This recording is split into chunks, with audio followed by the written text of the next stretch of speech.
কুয়েতে মানববন্ধন, কুয়েতে আজকের মানববন্ধন।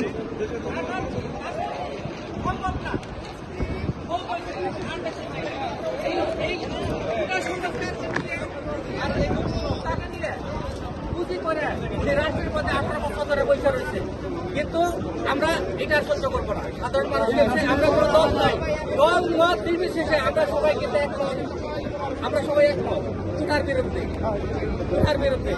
ভালো থাকবেন, সেফ থাকবেন।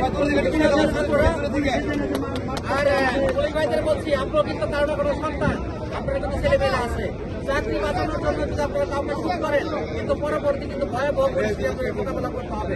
এটা আপনারা মাথায় রেখে আমাদের ছাত্রদের কোনো হামলা করতে পারবেন না।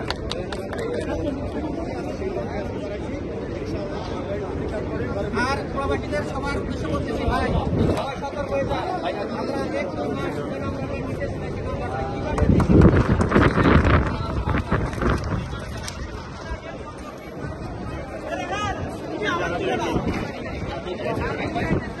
বাংলাদেশকে হিট করার জন্য লেখাপড়া